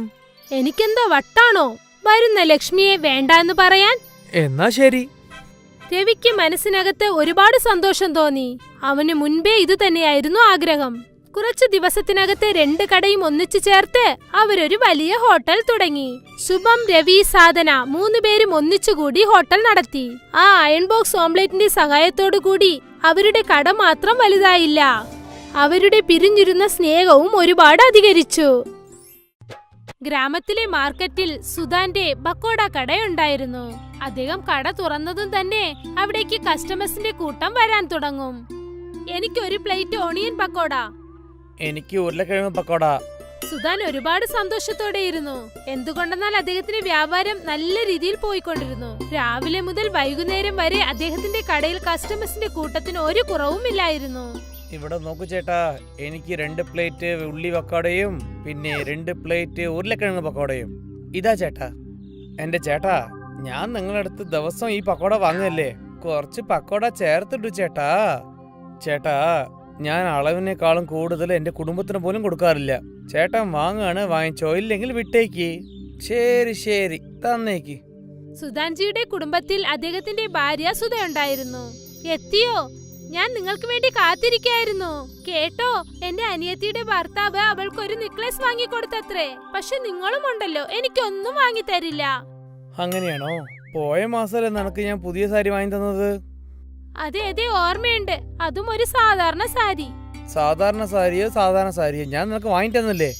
നിങ്ങളെപ്പോലെ ഒരു കഞ്ചൂസായ ഭർത്താവിനെ ഞാൻ കണ്ടിട്ടേ ഇല്ല. മാസം മാസം നിങ്ങൾ മാത്രം പുതിയ പുതിയ ഡ്രസ്സുകൾ വാങ്ങുന്നു. ഒരേ ഒരു മാസം എനിക്കൊരു സാരി വാങ്ങി തന്നിട്ട് ഇത്രയും സംസാരിച്ചുകൊണ്ടേ ഇരിക്കുന്നു. എനിക്ക് വാങ്ങിയാൽ എന്താ? പൈസ ഉണ്ടാക്കുന്നത് ഞാനല്ലേ. എന്തെങ്കിലും ചെയ്യൂ. സുധാൻജി സ്വഭാവത്തിൽ സ്വാർത്ഥനാണ്. അവൻ എപ്പോഴും അവനെക്കുറിച്ച് മാത്രമേ ആലോചിക്കാറുള്ളൂ. സുധാൻജിയുടെ പക്കോട കട വളരെ നന്നായി പോയിക്കൊണ്ടിരുന്നു. അദ്ദേഹത്തിന് ലാഭവും ഒരുപാട് കിട്ടി. പെട്ടെന്നൊരു ദിവസം സുധാൻജിയുടെ കടയിലെ മുൻപിലായി മറ്റൊരു കട ഓപ്പൺ ചെയ്തു. ഭൗരവിന്റെ ആലു പഫ് സ്റ്റാൾ. പുതിയ കട കണ്ടപ്പോൾ കസ്റ്റമേഴ്സ് അവിടേക്ക് പോകാൻ തുടങ്ങി. അല്ല ചേട്ടാ, ഇതെന്താണ്? ഇത് സിറ്റിയിൽ വിൽക്കുന്ന ഫേമസ് ആയ ഉരുളക്കിഴങ്ങ് പഫ്സ് ആണ്. സിസ്റ്റർ, നിങ്ങൾ ഒരു പ്രാവശ്യം കഴിച്ചാ പിന്നെ നിങ്ങൾ വീണ്ടും വേണം ചോദിക്കും. ശരി ചേട്ടാ, ഒന്ന് തരൂ. ഇപ്പൊ തന്നെ ഞാൻ തരാം. ഗൗരവ് അവൾക്ക് ഒരു ഉരുളക്കിഴങ്ങ് പപ്സ് നൽകി. അത് കഴിച്ചതും തന്നെ അവൾക്ക് ഒരുപാട് ഇഷ്ടമായത്. ഇത് നല്ല രുചിയുണ്ടല്ലോ, ഇനി ഞാൻ ദിവസവും ഇവിടെ വന്ന് കഴിക്കും. ഇനി മുതൽ ആരാ ആ പിശുക്കന്റെ കടയിൽ ചെന്ന് പക്കോട കഴിക്കുക? സുധാൻജിയുടെ ഒരുപാട് കസ്റ്റമേഴ്സ് ഇപ്പോൾ പക്കോടയ്ക്ക് പകരം ഉരുളക്കിഴങ്ങ് പപ്സ് കഴിക്കാൻ തുടങ്ങി. പതുക്കെ പതുക്കെ സുധാൻജിയുടെ എല്ലാ കസ്റ്റമേഴ്സും ഗൗരവിന്റെ കടയിലേക്ക് വന്നു. ഇത് കണ്ടിട്ട് സുധാൻജി ഒരുപാട് വിഷമിച്ചു. ഈ ഉരുളക്കിഴങ്ങ് പപ്സ് ഈ നാട്ടില് പുതിയതാണ്. കുറച്ച് ദിവസത്തേക്ക് മറന്ന് എല്ലാവരും തിരിച്ച് എന്റെ പക്കോട കഴിക്കാൻ വരുമെന്ന് തോന്നുന്നു. സുധാൻജി അദ്ദേഹത്തെ അധികം തന്നെ സമാധാനപ്പെടുത്തി. ദിവസങ്ങൾ കടന്നുപോയി. പക്ഷേ ഗൗരവിന്റെ ഉരുളക്കിഴങ്ങ് പപ്സ് വളരെ നന്നായിരുന്നു. അതുകൊണ്ട് ആ കസ്റ്റമേഴ്സ് ഒക്കെ വീണ്ടും അദ്ദേഹത്തിന്റെ കടയിലേക്ക് തന്നെ പോയി. ഈ ഉരുളക്കിഴങ്ങ് പപ്സുകാരൻ എന്റെ വ്യാപാരം തന്നെ നശിപ്പിച്ചല്ലോ. ഇവൻ എവിടുന്നാണ് വന്നത്? ഇവന് വന്നിട്ടില്ലെങ്കിൽ എന്റെ വ്യാപാരം നന്നായിട്ട് പോയേനെ. സുധാൻജി ആലോചിക്കാൻ തുടങ്ങി എങ്ങനെ ആ ഗൗരവിനെ അവിടെ നിന്നും തുരത്താമെന്ന്. ഗൗരവ് വളരെ സന്തോഷത്തോടെയായിരുന്നു. അവന്റെ വ്യാപാരം നല്ല രീതിയിൽ പോയതുകൊണ്ട്. എന്റെ രാമാ, നിനക്ക് വളരെ നന്ദിയുണ്ട്. എന്റെ പ്രശ്നങ്ങളൊക്കെ നീ തീർത്തു വെച്ചല്ലോ ദൈവമേ. ഗൗരവ് സ്വഭാവത്തിൽ വളരെ ദയാശീലമുള്ളവനാണ്. ആരെങ്കിലും കഷ്ടപ്പെടുന്നവരെ കണ്ടാൽ അവൻ അവന്റെ കടയിൽ നിന്നും ആലു പപ്സ് അവർക്ക് നൽകും. അവന്റെ പ്രവൃത്തികളൊക്കെ സുധാൻജി ദൂരെ നിന്നും ശ്രദ്ധിച്ചുകൊണ്ടേയിരുന്നു. ഇവൻ വളരെ നല്ലവനായിട്ടുണ്ടല്ലോ. ഇവനെ വളരെ എളുപ്പം തന്നെ ഒരു വിഡ്ഢിയാക്കാൻ പറ്റും. അതിനു മുമ്പ് ഞാൻ അവന്റെ ഒരു സുഹൃത്തായിരിക്കണം. ഇത് ആലോചിച്ചിട്ട് സുധാൻജി പതുക്കെ പതുക്കെ ഗൗരവിനോട് ചെന്ന് സംസാരിക്കാൻ തുടങ്ങി. എന്താ ചേട്ടാ, എങ്ങനെ പോകുന്നുണ്ട്? നന്നായിട്ട് പോകുന്നുണ്ട്. നിങ്ങൾ പറയൂ. നിങ്ങളുടെ ഉരുളക്കിഴങ്ങ് പഫ് വളരെ രുചിയുണ്ടെന്ന് ഞാൻ കേട്ടിട്ടുണ്ട്. ഞങ്ങൾക്കും കഴിക്കാൻ തന്നൂടെ? ദോ ഇപ്പൊ തന്നെ തരാം. ഗൗരവ് സുധാജിക്ക് ഒരു പപ്സ് കൊടുത്തു. അത് സുധാൻജി കഴിച്ചു നോക്കി. എന്റെ അമ്മോ, ഇത് നല്ല രുചിയുണ്ടല്ലോ. അങ്ങനെ തന്നെ ഒരു പുതിയ ഐറ്റം കഴിച്ചോണ്ട് നല്ല രുചിയുണ്ട്. നിങ്ങൾക്ക് ഇഷ്ടമായല്ലോ, എനിക്ക് അത് മതി. ഈ ഐറ്റം ഒക്കെ നിങ്ങൾ ഒരു വലിയ കട തുറന്നാണ് ചെയ്യേണ്ടത്. എന്റെ ആഗ്രഹം അത് തന്നെയാണ്. പക്ഷേ വലിയ കട തുറക്കാൻ വേണ്ടിയുള്ള കാശ് എൻ്റെ അടുത്തില്ല. ഞാനും അതുപോലെ കട തുറക്കണം എന്ന് ആഗ്രഹിക്കുന്നുണ്ട്. അങ്ങനെ നിങ്ങൾക്ക് ആഗ്രഹം ഉണ്ടെങ്കിൽ നമുക്ക് ചേർന്ന് തന്നെ കട തുറക്കാം. 2 കൗണ്ടർ ഉണ്ടാവും. നിങ്ങൾ ഉരുളക്കിഴങ്ങ് പഫ് വിറ്റോളൂ, ഞാൻ എൻ്റെ പക്കോട വിറ്റോളാം. അങ്ങനെ വെച്ചാൽ പാർട്ട്ണർഷിപ്പാണോ? അതുപോലെ തന്നെ. ഞാൻ ഒരു വലിയ മാർക്കറ്റിൽ ഒരു കട കണ്ടുവച്ചിട്ടുണ്ട്. വാവ്, ശരിക്കും ഇതൊരു വലിയ കാര്യം തന്നെ. വലിയ മാർക്കറ്റിൽ നല്ല വ്യാപാരം നടക്കും. അതെ, അങ്ങനെ തന്നെ. ഞാനും കുറെ കാലമായിട്ട് ആള് തപ്പിക്കൊണ്ടിരിക്കുകയല്ലോ. പകുതി പണം അവരിടണം, എനിക്ക് പാർട്ട്ണറായിട്ട് ചേരണം. വലിയ മാർക്കറ്റില് വില എന്താണ്? അത് 6 ലക്ഷം റുപ്യ ഉണ്ടാവും. എൻ്റെ അടുത്ത് 3 ലക്ഷം റുപ്യ ഉണ്ട്. ഇന്നും ഒരു 3 ലക്ഷം ആവശ്യമാണ്. ശരി, അത് ഞാൻ തരാം. നാളെ നിങ്ങൾക്ക് ഞാൻ പറഞ്ഞോളാം. ശരി ഏട്ടാ. സുധാൻജി ഗൗരവിനെ അദ്ദേഹത്തിന്റെ വലയിൽ വീഴ്ത്തി. ഗൗരവ് വീട്ടിലേക്ക് ചെന്ന് നടന്ന സംഭവങ്ങളൊക്കെ തന്റെ ഭാര്യ ലതയോട് പറഞ്ഞു. ഇത് വളരെ നല്ല കാര്യമാണ്. എൻ്റെ അടുത്ത് 1.5 ലക്ഷം റുപ്യ ഉള്ളൂ. ബാക്കിയുള്ള 1 ലക്ഷം റുപ്യക്ക് ഞാൻ എങ്ങോട്ട് പോവാനാ? നിങ്ങൾ ഒന്നുകൊണ്ടും വിഷമിക്കേണ്ട. എന്റെ സ്വർണമൊക്കെ വീട്ടിൽ തന്നെ ഉണ്ടല്ലോ. അതൊക്കെ കൊണ്ട് നമുക്ക് പണയം വെക്കാം. നിങ്ങളുടെ കയ്യിൽ കാശ് വന്നതിന് ശേഷം നമുക്കത് തിരിച്ചെടുക്കാം. ശരി, ഇത് നല്ല ആലോചന തന്നെയാണ്. ഗൗരവ് ലതയുടെ എല്ലാ സ്വർണവും കൊണ്ടുപോയി പണയം വെച്ചു.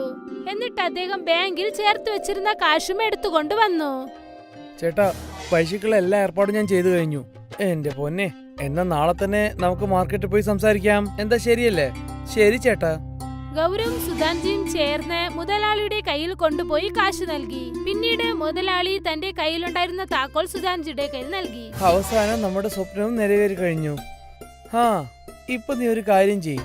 നീ നിന്റെ കടയിലേക്ക് പോട്. ഞാനിപ്പോ ഇവിടെയുള്ള മെയിന്റനൻസും പിന്നെ കൗണ്ടറൊക്കെ റെഡി ആക്കിട്ട് കൊണ്ടുവരാം. അതുവരെ ആ സന്തോഷത്തിൽ നീ അവിടെ കച്ചവടം ഉണ്ടാക്കൂല്ലേ? ശരി ചേട്ടാ. ഗൗരവ് അവിടെ നിന്നും കടയിലേക്ക് പോയിട്ട് അവൻ ഉരുളക്കിഴങ്ങ് പപ്സ് വിൽക്കാൻ തുടങ്ങി. ദിവസങ്ങൾ കടന്നുപോയി. സുധാൻജിയുടെ പക്കോട കട മൂടി തന്നെ ഇരുന്നു. ഒരാഴ്ചയ്ക്ക് ശേഷം ഗൗരവ് ആ കട നോക്കാനായി വന്നപ്പോൾ അവിടെ സുധാൻജി നേരത്തെ തന്നെ അദ്ദേഹത്തിന്റെ പക്കോട വിറ്റുകൊണ്ടേയിരുന്നു. പിന്നെ കടയിൽ ഒരു കൗണ്ടർ മാത്രമേ ഉണ്ടായിരുന്നുള്ളൂ. ചേട്ടാ, കൗണ്ടർ വളരെ നന്നായിട്ടുണ്ട്. പക്ഷെ എന്റെ കൗണ്ടർ എവിടെ പോയി? ഏത് കൗണ്ടർ? എങ്ങനത്തെ കൗണ്ടർ? ഈ കട എന്റേതാണ്. ഇവിടെ ഒരു കൗണ്ടറേ ഉണ്ടാവുള്ളൂ. നിങ്ങൾ ഞങ്ങളെ എങ്ങനെ പറ്റിക്കാൻ പാടില്ല. ഈ കടയിലുള്ള പകുതി പൈസ ഞാനാണ് തന്നത്. അങ്ങനെയാണോ? അങ്ങനെ എന്തെങ്കിലും കൊടുത്ത ആധാരം നിന്റെ അടുത്തുണ്ടോ? അങ്ങനെ എന്തെങ്കിലും ഉണ്ടെങ്കിൽ നീ പോയി കംപ്ലൈന്റ് കൊടുക്കടാ. പൊയ്ക്കോ. ഗൗരവിന് ഒന്നും തന്നെ മനസ്സിലായില്ല എന്തുകൊണ്ടാണ് ഇദ്ദേഹം ഇങ്ങനെ സംസാരിക്കുന്നതെന്ന്. അവന്റെ മൊത്ത കാശും നഷ്ടപ്പെട്ടു പോയി. ഗൗരവ് കരഞ്ഞുകൊണ്ട് തന്നെ കാട്ടിനകത്തോട്ട് നടന്നു ചെന്നു. അയ്യോ എന്റെ ദൈവമേ, എന്തിനാ നിങ്ങൾ ഇങ്ങനെ ചെയ്തത്? ഞാൻ ആലോചിച്ചതൊന്ന്, പക്ഷെ നടക്കുന്നത് വേറെയാണല്ലോ. ഇതിന് പകരം നിങ്ങൾ എന്നെ കൊന്നാൽ മതിയായിരുന്നു. ഗൗരവിന്റെ സങ്കടം കണ്ട് അവിടെ പെട്ടെന്നൊരു ദേവി പ്രത്യക്ഷപ്പെട്ടു. ഗൗരവ്, നീ വിഷമിക്കേണ്ട ആവശ്യമില്ല മോനെ. നീ യഥാർത്ഥത്തിൽ വളരെ നല്ലവനാണ്. നീ ഒരുപാട് പേരെ സഹായിച്ചിട്ടുണ്ട്. ആ നന്മയൊക്കെ നിന്നെ തീർച്ചയായും രക്ഷിക്കും. അതെങ്ങനെ? ഈ മരത്തിലുള്ള തുളയിൽ നീ കൈയിടൂ. അതിൽ നിന്നും കിട്ടുന്നതെല്ലാം നിനക്ക് തന്നെ സ്വന്തമാണ്. ശരി അമ്മേ. ഗൗരവ് ആ മരത്തിലുള്ള തുഴയിൽ കൈയിട്ടു. അവൻ അതിൽ നിന്നും ഒരു സ്വർണ്ണ കോയിൻ കിട്ടി. പിന്നീട് ഗൗരവ് ഒരുപാട് സ്വർണ്ണ കോയിനുകൾ എടുത്തു. നിങ്ങൾക്ക് നന്ദി. നിങ്ങൾക്ക് വളരെ വളരെ നന്ദിയുണ്ട്. ഈ സ്വർണം കൊണ്ട് എന്റെ ജീവിതം തന്നെ മാറിപ്പോവും അമ്മേ. ഓർമ്മ വെച്ചോളൂ, നല്ല കാര്യങ്ങൾ ചെയ്യാൻ ഒരിക്കലും മറക്കരുത്. ഞാൻ എപ്പോഴും ജനങ്ങൾക്ക് നല്ല കാര്യം ചെയ്യുള്ളൂ അമ്മേ. ഗൗരവ് ലതയുടെ സ്വർണങ്ങളൊക്കെ തിരിച്ചെടുത്തു. പുതിയ വീട് വെച്ചു. പിന്നെ സ്വന്തമായി പുതിയൊരു കടയും തുടങ്ങി. അവന്റെ ആവശ്യങ്ങളെല്ലാം തന്നെ നിറവേറി. മറ്റൊരു വശത്ത് സുധാൻജിയുടെ ചീത്ത ചിന്തകൾ കാരണം അവന്റെ വ്യാപാരം നല്ല രീതിയിൽ നടന്നില്ല. അവൻ ആ കട വിറ്റിട്ട് വീണ്ടും തന്റെ റോഡ് കടയിലേക്ക് തന്നെ പോയി. ഇതിൽ നിന്നും എന്തു മനസ്സിലായെന്നാൽ നമ്മൾ നല്ലത് വിചാരിച്ചാൽ നല്ലതേ നടക്കൂ, പിന്നെ ചീത്ത വിചാരിച്ചാൽ ചീത്തയും. ഗൗരവ് റെയിൽവേ സ്റ്റേഷനടുത്ത് ഗോപി ആലു പറാത്ത തയ്യാറാക്കിക്കൊണ്ട് വിറ്റുകൊണ്ടിരുന്നു. വരൂ വരൂ, ചൂടുള്ള ഗോപി ആലു പൊറോട്ട കഴിക്കൂ. ഗൗരവിന്റെ വീട്ടിൽ അവന്റെ അമ്മ, ഭാര്യ, പിന്നെ അവന്റെ മകളും ഉണ്ടായിരുന്നു. ഗൗരവ് രാവിലെ മുതൽ വൈകുന്നേരം വരെ പണിയെടുക്കും. എന്നാലും അദ്ദേഹത്തിന് കഷ്ടപ്പാടിൽ നിന്ന് പുറത്തു വരാൻ സാധിച്ചില്ല. നോക്കൂ, ഗോപി ആലു പറാത്ത ചെയ്യാൻ ഒരുപാട് ചിലവാകുന്നുണ്ട്. നിങ്ങളൊരു കാര്യം ചെയ്യൂ, നിങ്ങൾ സാധാ പറാത്ത വിറ്റ് നോക്കൂ.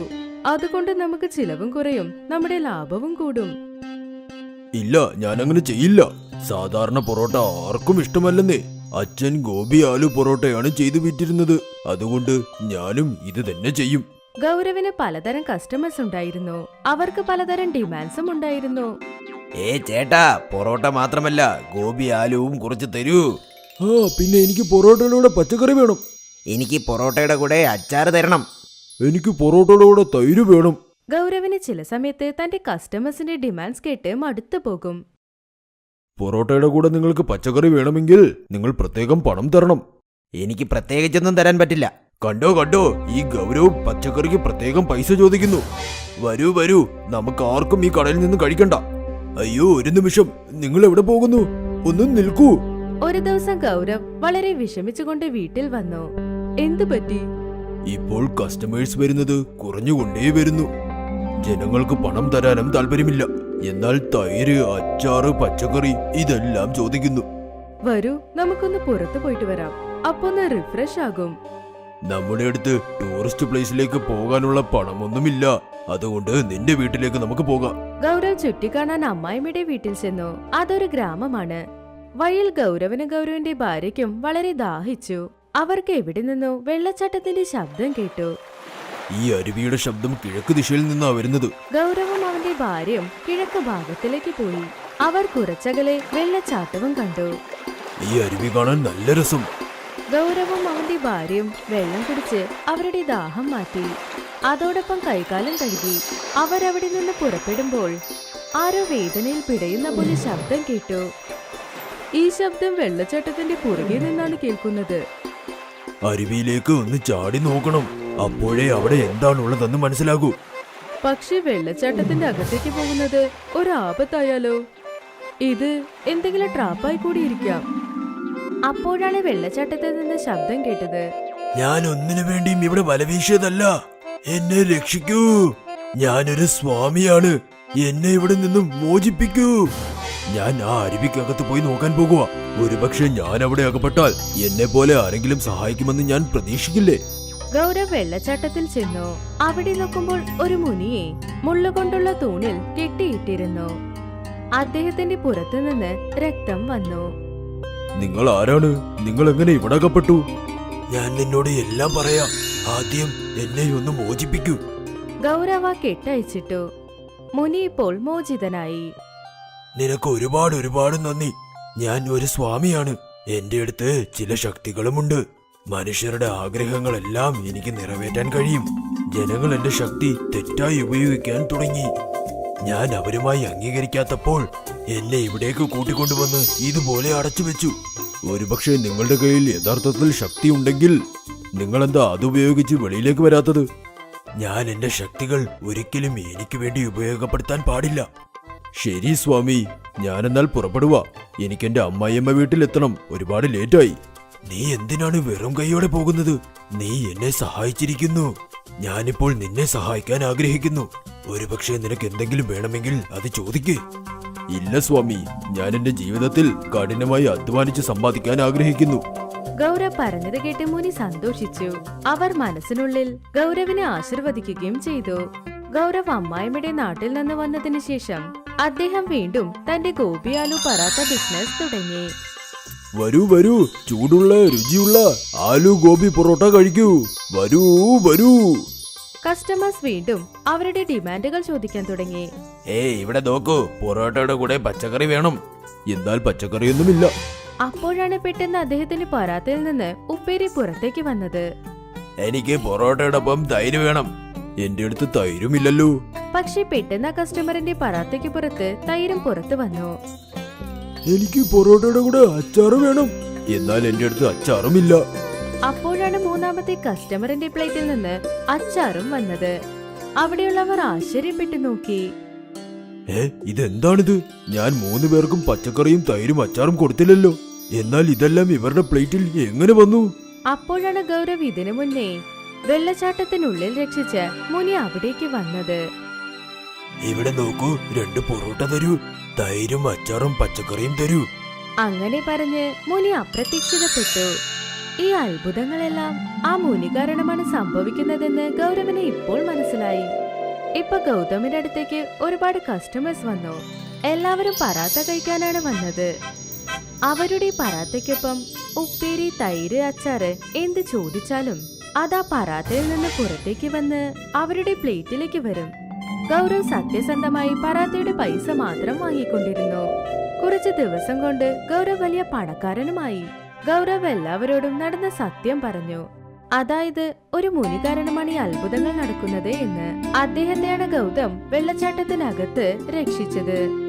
പിന്നെ ആ മുനി വെള്ളച്ചാട്ടത്തിനടുത്തിരുന്ന് തപസ് ചെയ്തുകൊണ്ടേയിരുന്നു.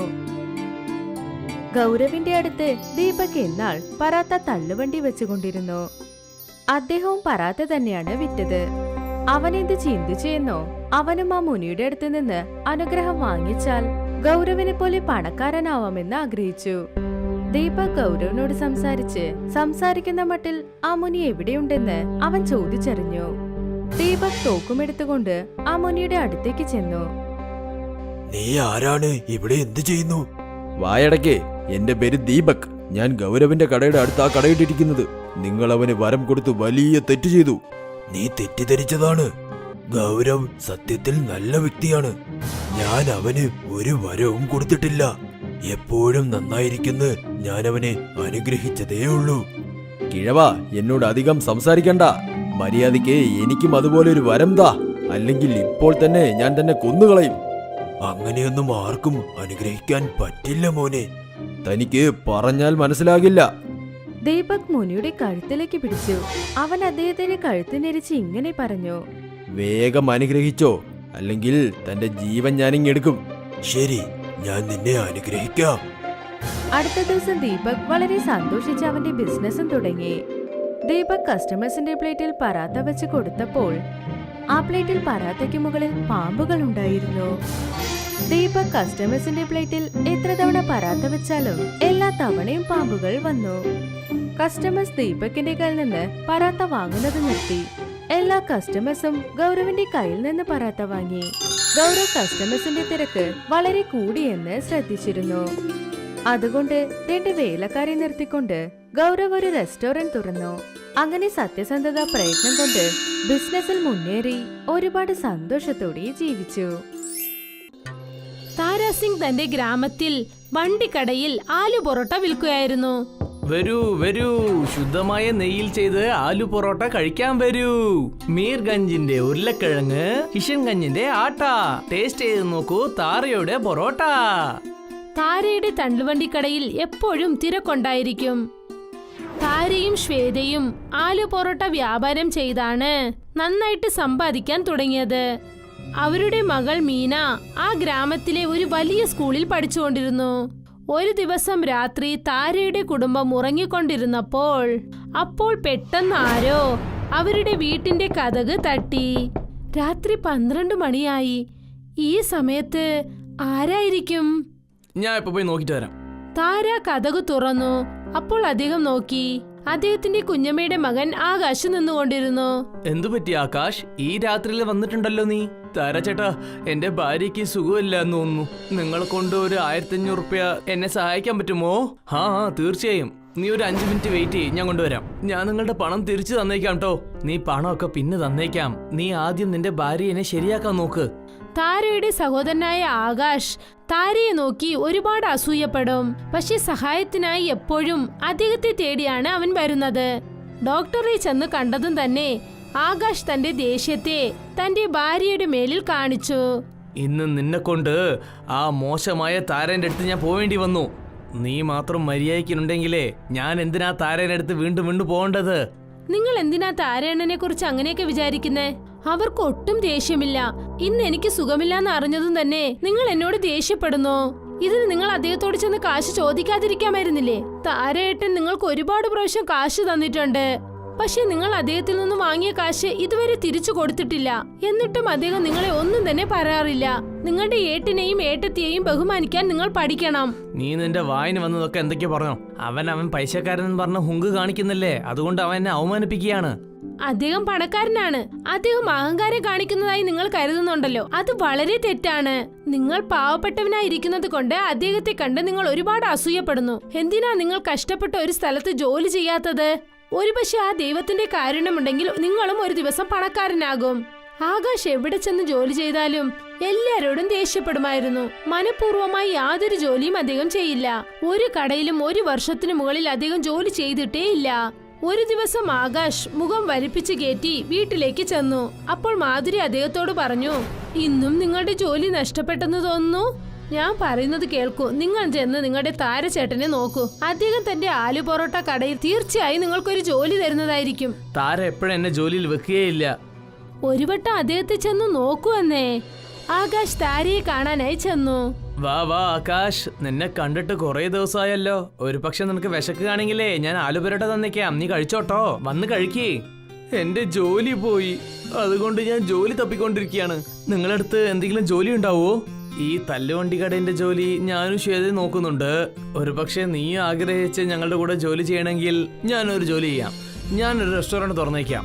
അതെ, അതും ശരിയാണ്. നമ്മുടെ കസ്റ്റമേഴ്സ് ഒക്കെ ഇവിടെ വന്ന് വെയിറ്റ് ചെയ്യുന്നു. ഒരുപക്ഷെ റെസ്റ്റോറന്റ് ഉണ്ടെങ്കിൽ കസ്റ്റമേഴ്സും നല്ല രീതിക്ക് ഇരുന്ന് ആലു പൊറോട്ട കഴിക്കാമല്ലോ. അന്ന് ആകാശ് വളരെ ദേഷ്യത്തോടെ വീട്ടിലേക്ക് തിരിച്ചുപോയി. എന്തുപറ്റി? നിങ്ങൾ എന്താ ഇത്ര ദേഷ്യത്തിലിരിക്കുന്നേ? ജോലിയൊന്നും കിട്ടിയില്ലേ നിങ്ങൾക്ക്? ജോലി കിട്ടി, പക്ഷേ അവൻ എന്നെ കൊണ്ട് വീണ്ടും അവൻ പണക്കാരനാവുന്നുണ്ട്. ഞാൻ അവിടെ പോയതിനു ശേഷം അവർ രണ്ടുപേരും ചേർന്ന് റെസ്റ്റോറന്റ് തുറക്കാമെന്ന് ആലോചിക്കുന്നു. ഇതിലെന്താണ് തെറ്റുള്ളത്? നിങ്ങൾക്കും കാശ് കിട്ടുമല്ലോ. നീ എനിക്ക് പറഞ്ഞു തരണ്ട ഏത് ശരി ഏത് തെറ്റെന്ന്. ആകാശ് താരയോടൊപ്പം ജോലി ചെയ്യാൻ തുടങ്ങി. താര ആകാശിന് ദിവസവും 500 രൂപ കാശ് നൽകും. പക്ഷെ ആകാശിന്റെ ശ്രദ്ധ താരയുടെ കാശിലായിരുന്നു. അവൻ മാത്രം എല്ലാ കാശും എടുത്തിട്ട് പോകുന്നുണ്ട്. എനിക്ക് വെറും 500 റുപ്യാണ് ദിവസം തരുന്നത്. കഷ്ടപ്പെട്ട് ജോലി ചെയ്യുന്നത് ഞാൻ, പക്ഷെ ഗുലാബ് ജാമുൻ അവരാണ് കഴിക്കുന്നത്. എന്തെങ്കിലും ചെയ്തേ പറ്റുള്ളൂ. താരയുടെ റെസ്റ്റോറന്റിലേക്ക് മംഗൾ സിംഗ് എന്ന് പേരുള്ള ശുദ്ധമായ വെജിറ്റേറിയനായ ഒരാൾ വന്നു. അദ്ദേഹം താരയുടെ പഴയ കസ്റ്റമറാണ്. വരൂ വരൂ മംഗൾ ചേട്ടാ, ഞാൻ നിങ്ങൾക്ക് ആലു പൊറോട്ട കൊണ്ടുവന്നു തരാം. വന്ന് ഇരിക്കൂ. എടാ ആകാശ്, വേഗം മംഗൾ ചേട്ടന് ഒരു പ്ലേറ്റ് കൊണ്ടുപോവാ. ആകാശ് ആർക്കും അറിയാതെ മംഗൾ സിംഗിന്റെ പൊറോട്ടയിൽ കുറച്ച് നോൺ വെജ് പീസുകൾ ഇട്ടു. മംഗൾ ആ പൊറോട്ട കഴിച്ചതും അദ്ദേഹത്തിന് മനസ്സിലായി, അതായത് ആ പൊറോട്ടയിൽ നോൺ വെജ് ഉണ്ടെന്ന്. മംഗൾ സിംഗ് ദേഷ്യത്തോടെ എണീറ്റു. ഈ ആലു പൊറോട്ടയിൽ എങ്ങനെയാണ് നോൺ വെജ് വന്നത്? മംഗൾ സിംഗിനെ നിങ്ങൾ പറ്റിക്കുകയാണോ? അത് എനിക്കറിയില്ല. ഞാൻ കസ്റ്റമേഴ്സിന് വെറും പൊറോട്ട മാത്രം സെർവ് ചെയ്യുന്നുള്ളൂ. പൊറോട്ട ചെയ്യുന്ന ജോലി താരച്ചേട്ടനും പിന്നെ ശ്വേത ചേച്ചി മാത്രമേ ചെയ്യുന്നത്. എന്തുപറ്റി താര, നീ പൊറോട്ടയിൽ നോൺ വെജ് ചേർത്തിട്ട് ഞങ്ങളുടെ വിശ്വാസം കുറവാക്കുകയാണോ? ഇപ്പൊ തന്നെ ഞാൻ ഈ റെസ്റ്റോറന്റ് പൂട്ടി വെച്ചിട്ട് ഞാൻ നാട് കടത്താൻ നോക്കാം. മംഗൾ സിംഗ് ആ ഗ്രാമത്തിലെ പണക്കാരനായ ആളാണ്. അദ്ദേഹം ഗ്രാമത്തലവനെ ചെന്ന് കണ്ട് സംസാരിച്ച് താരയുടെ കുടുംബത്തെ ഗ്രാമത്തിൽ നിന്നും തന്നെ പുറത്താക്കി. ഇന്നാണ് എനിക്ക് സന്തോഷമായിട്ടുള്ളത്. ഇന്നാണ് എന്റെ ഗ്രാമത്തിൽ ഞാൻ ആലു പൊറോട്ട ഉണ്ടാക്കി ഞാൻ പണക്കാരനാകും. ആകാശ് ആ ഗ്രാമത്തിൽ ആലു പൊറോട്ട വണ്ടിക്കട ഇടാൻ തുടങ്ങി. അവിടെ താരയും ശ്വേതയും പിന്നെ അദ്ദേഹത്തിന്റെ മകളും കാട്ടുവഴിയിൽ കൂടി മറ്റൊരു ഗ്രാമത്തിലേക്ക് പോവുകയായിരുന്നു. താരയുടെ കുടുംബം ആകെ വിഷമത്തിലായി. ശ്വേത വളരെ സങ്കടത്തോടെ കരയാൻ തുടങ്ങി. കരയില്ലേ ശ്വേത, ഇന്നത്തെ ദിവസം നമുക്ക് കഷ്ടപ്പാടുണ്ട്, പക്ഷെ നാളെ നല്ലതുണ്ടാവൂ. പക്ഷെ നമ്മൾ ഇപ്പോൾ എവിടേക്ക് പോകാനാ? ഇപ്പോൾ നമ്മൾ യാതൊരു വ്യാപാരം ഒന്നും ചെയ്യാൻ സാധിക്കില്ല. നമ്മൾ നമ്മളുടെ വീടും വിറ്റു കഴിഞ്ഞു. നമ്മൾ മുന്നോട്ട് നടന്നു പോയിക്കൊണ്ടിരിക്കണം. നമ്മൾ അടുത്ത ഗ്രാമം എന്ത് കാണുന്നു അങ്ങോട്ട് പോണം. താരയുടെ കുടുംബം കാട്ടിൽ വഴി മാറിപ്പോയി. ഈ കാട് അവസാനിക്കുന്നത് പോലെ തോന്നുന്നില്ലല്ലോ. എനിക്ക് തോന്നുന്നു നമ്മൾ വഴി മാറി പോകുന്നു. പെട്ടെന്ന് അവർക്ക് വെള്ളം ഓടുന്ന ശബ്ദം കേട്ടു. 3 പേരും വെള്ളത്തിന്റെ ശബ്ദം കേട്ട് ഒരു നദിക്കരയിൽ ചെന്ന് എത്തി. അവർ നോക്കിയപ്പോൾ ആ നദിയിൽ ആലു പൊറോട്ട മിതന്നു വരുന്നുണ്ടായിരുന്നു. താര ആ നദിയിൽ നിന്നും വെള്ളം കുടിച്ചു. എന്നിട്ട് ആ പൊറോട്ട കഴിച്ചു നോക്കി. ഇത് വലിയ അത്ഭുതം തന്നെ. വെള്ളം തണുപ്പായിട്ടുണ്ട്, പക്ഷേ പൊറോട്ട ചൂടായിട്ടുണ്ടല്ലോ. ഇവിടെ യാതൊരു മനുഷ്യനെയും കാണാനില്ലല്ലോ. അങ്ങനെയാണെങ്കിൽ ആദ്യമായിട്ട് ഈ നദി കണ്ടുപിടിച്ചത് നമ്മളാണത്രേ. നമ്മുടെ കൈവശം വ്യാപാരം തുടങ്ങാനുള്ള കാശില്ല. ഒരുപക്ഷെ നമ്മൾ ഈ പൊറോട്ട തന്നെ വിൽക്കുകയാണെങ്കിൽ എത്ര നന്നായിരിക്കും. നീ പറഞ്ഞത് ശരിയാണ്. ഇനി നമുക്ക് ഗ്രാമം മാത്രം കിട്ടിയാൽ മതി. ഒരുപാട് കിലോമീറ്റർ ദൂരം നടന്നതിന് ശേഷം അവർ ബേഷൻപൂർ എന്നുള്ള ഒരു ഗ്രാമത്തിലേക്ക് ചെന്നു ചേർന്നു. ആരംഭത്തിൽ അവർ ഒരു കുടിലായിരുന്നു താമസിച്ചിരുന്നത്. താര ദിവസവും രാത്രിയിൽ ആ പൊറോട്ട നദിയിലേക്ക് പോകും. എന്നിട്ട് അവിടെ നിന്നും ഒരുപാട് പൊറോട്ട കൊണ്ടുവരും. എന്നിട്ട് ആ പൊറോട്ട അദ്ദേഹം ഗ്രാമത്തിൽ വ്യാപാരം ചെയ്തു. നദി പൊറോട്ടയുടെ അത്ഭുതം എന്താണെന്ന് വെച്ചാൽ അതൊരിക്കലും ചീത്തയാവുകയേ ഇല്ല. പതുക്കെ പതുക്കെ താരയുടെ അവസ്ഥയൊക്കെ മാറി തുടങ്ങി. പിന്നെ അദ്ദേഹം സ്വന്തമായി ഒരു വീട് വാങ്ങി. മറുവശത്ത് ആകാശും പാവപ്പെട്ടവനല്ല. അദ്ദേഹം പൊറോട്ട വിറ്റ് വിറ്റ് ഒരു മോട്ടോർ സൈക്കിൾ വാങ്ങി സ്വന്തമായി. അന്ന് ഗ്രാമത്തിലൊരാൾ പറഞ്ഞു താരയും ശ്വേതയും ബേശാംപൂരിലുണ്ടെന്ന്. നാളെ തന്നെ പാവപ്പെട്ടവരെ കാണാൻ പോവുക. പിന്നെ പാവപ്പെട്ടവർക്ക് എന്റെ മോട്ടോർ സൈക്കിൾ ഞാൻ കാണിക്കാൻ പോവും. എങ്ങനെയുണ്ട്? അടുത്ത ദിവസം ആകാശ് ബേഷൻപൂർ ഗ്രാമത്തിലേക്ക് പോയി. അവിടെ അദ്ദേഹം ഒരാളോട് ചോദിച്ചു, ഇവിടെ നോക്കൂ ചേട്ടാ, ഈ താരന്റെ വീട് എവിടെയുള്ളത്? ആ ആലപ്പുരട്ടെ താരന്റെ വീട് ഈ എവിടെ അടുത്താ ഉള്ളത്? ആകാശ് അവിടെ താര ഒരു വലിയ വീട്ടിലിരിക്കുന്നത് ശ്രദ്ധിച്ചു. അദ്ദേഹത്തിന്റെ ആഗ്രഹമെല്ലാം നശിച്ചു പോയി. അദ്ദേഹം താരയുടെ വീട്ടിലേക്ക് പോയി. എടാ ആകാശ്, ഇത്രയും കൊല്ലം കഴിഞ്ഞിട്ട് ഞങ്ങളെ കാണാവുന്നുണ്ടല്ലോ. ഞങ്ങൾ എത്ര ദിവസം നിനക്ക് വേണ്ടി കാത്തിരുന്നറിയോ? പിന്നെ പറയൂ, വീട്ടിലെല്ലാരും സന്തോഷമായിട്ടുണ്ടല്ലേ? ആ എല്ലാരും ശരി തന്നെ ചേട്ടാ. താരച്ചേട്ടാ ഇത്രയും വലിയ പൈസക്കാരൻ എങ്ങനെയായത്? നീ എന്റെ വീട്ടിലൊരുത്തനായ കൊണ്ട് ഞാൻ നിന്റെ അടുത്ത് പറയാം. അത് പിന്നെ ഞങ്ങൾക്ക് ആലു പൊറോട്ടന്റെ ഒരു നദി കിട്ടിയിട്ടുണ്ട്. ആ നദിയിൽ നിന്നാണ് ഈ ഗ്രാമത്തിലുള്ളവർക്ക് ഞാൻ ആലു പൊറോട്ട തരുന്നത്. പിന്നെ ഈ ഗ്രാമത്തിൽ ഞാൻ ഒരു 4 റെസ്റ്റോറന്റ് ഓപ്പൺ ചെയ്തിട്ടുണ്ട്. അതിലാണ് പൊറോട്ടയും വിൽക്കുന്നത്. നിങ്ങൾ കൊണ്ട് എനിക്ക് ആ നദി കാണിക്കാൻ പറ്റുമോ? ആ തീർച്ചയായും, എന്റെ കൂടെ വാ. താര ആകാശിനെ ആ പൊറോട്ട നദിയിലേക്ക് കൊണ്ടുപോയി. ഇത് ശരിക്കും അത്ഭുതം തന്നെയാണ്. അതെ, പിന്നെ ഇതിലൊരു കാര്യം എന്താണെന്ന് വെച്ചാൽ ഈ നദിയിലെടുക്കുന്ന പൊറോട്ട എത്ര കാലമായാലും അത് കെട്ടുപോകുന്നേ ഇല്ല. നീ വേണമെങ്കിൽ ഒരു കാര്യം ചെയ്, നീയും ഈ നദിയിൽ നിന്ന് പൊറോട്ട എടുത്ത് എന്റെ ഗ്രാമത്തിൽ പോയി വിറ്റേക്ക്. ആകാശ് തന്റെ വീട്ടിലേക്ക് തിരിച്ചു വന്നു. എന്തു പറ്റി? നിങ്ങളെന്താ ഇത്ര ദേഷ്യത്തിലിരിക്കുന്നേ? താരച്ചേട്ടനെ നിങ്ങളെ കൊണ്ട് കാണാൻ സാധിച്ചില്ലേ? നീ ഒന്നും മിണ്ടാതിരിക്കുന്നുണ്ടോ? എന്നെ നീ കുഴപ്പല്ലേ? താരയ്ക്ക് ഒരു മായ നദി പൊറോട്ട കിട്ടിയിട്ടുണ്ട്. പക്ഷെ ഞാനിവിടെ പ്രാന്തനെ പോലെ കഷ്ടപ്പെട്ട് അധ്വാനിക്കുകയാണ്. ഉണ്ടാക്കുന്ന പൊറോട്ട ലാഭവും കുറവാണ്. പക്ഷെ അവിടെ താരയാണെങ്കിൽ കഷ്ടപ്പെടുന്നേ ഇല്ല. ഒരു മുതലീട് ഇടാതെ അവൻ ഈസി ആയിട്ട് ജയിക്കുന്നത്. അതുകൊണ്ട് അവൻ എന്നെക്കാട്ടും വലിയ പൈസക്കാരനായിട്ടുണ്ട്. താരയേട്ടനെ നോക്കി അസൂയപ്പെടേണ്ട ആവശ്യമില്ല. നിങ്ങളും ആ നദിയിൽ നിന്ന് പൊറോട്ട വേണമെങ്കിൽ എടുക്കാമല്ലോ. താരച്ചേട്ടൻ നിങ്ങൾ അവിടെ നിന്ന് പൊറോട്ട എടുക്കരുതെന്ന് പറഞ്ഞോ? പറയൂ. ഇല്ല, അദ്ദേഹം എടുക്കണ്ടെന്ന് പറഞ്ഞിട്ടില്ല. പക്ഷെ ഞാൻ വേഗം താരനെക്കാട്ടും വലിയ പൈസക്കാരനാകും. താര 4 റെസ്റ്റോറന്റ് തുറന്നാൽ ഞാൻ എന്തായാലും 10 റെസ്റ്റോറന്റ് തുറക്കും. ഗ്രാമത്തിൽ മാത്രമല്ല, ഞാൻ സിറ്റിയിലും തുറക്കും. പിന്നെ എല്ലാ സിറ്റിയിലും ഞാൻ പൊറോട്ട സപ്ലൈ ചെയ്യും. അടുത്ത ദിവസം ആകാശ് താരയോട് ചെന്ന് എന്തു പറഞ്ഞെന്നാൽ, താര ചേട്ടാ, ആ പൊറോട്ടയുള്ള നദിയിൽ ഞാൻ ഒരു അണ കെട്ടാന്ന് വിചാരിക്കുന്നു. നദി ഇങ്ങനെ ഓടിക്കൊണ്ടിരിക്കുന്നോണ്ട് എല്ലാ പൊറോട്ടയും വീണാവുന്നു. അത് ശേഖരിക്കാൻ വളരെ പാടുമാണ്. ഞാനത് അണയും കെട്ടിയിട്ട് വെള്ളം നിർത്തി വെക്കും. പിന്നെ കുറെ പൊറോട്ട നമുക്ക് ഒന്നിച്ച് ശേഖരിക്കാം. അങ്ങനെ ചെയ്യണമെന്ന് ആവശ്യമില്ല. കാരണം നദിയുള്ള വെള്ളം ഒരു സ്ഥലത്ത് നിന്നാൽ അത് നല്ലതല്ല. അണ കെട്ടാൻ ഒരു ആവശ്യമില്ലാന്നാണ് തോന്നുന്നത്. അതുമാത്രല്ലാതെ നീ എങ്ങനെയാ അണ കെട്ടുക? ഞാൻ ഒറ്റയ്ക്ക് തന്നെ അന്ന് അണ കെട്ടിക്കും. ആകാശ് താര പറഞ്ഞതൊന്നും തന്നെ കേട്ടില്ല. അദ്ദേഹം നദിയിൽ ഒരു ഹെവിയായ ഡാം കെട്ടി. നദിയിൽ നിന്നും ആകാശ് പൊറോട്ട ശേഖരിക്കാൻ തുടങ്ങി. ഒരു ദിവസം അദ്ദേഹം നദിയിൽ നിന്നും പൊറോട്ട എടുത്തുകൊണ്ടിരുന്നപ്പോൾ അവിടെയുള്ള ഡാമിൽ അധികമായ വെള്ളം ചേർന്നത് കാരണം ഡാം പൊട്ടിപ്പോയി. പിന്നെ ആകാശ് വെള്ളത്തിൽ ഒഴുകിപ്പോയി. പിന്നെ അദ്ദേഹത്തെക്കുറിച്ച് ഒരു വിവരവും കിട്ടിയിട്ടില്ല. ഇതിനാണ് പറയുന്നത് അത്യാഗ്രഹം നാശത്തിലേക്കുള്ള വഴിയാണെന്ന്. അതൊരിക്കലും മനുഷ്യനെ നന്നായി ജീവിക്കാൻ സമ്മതിക്കില്ല എന്ന്.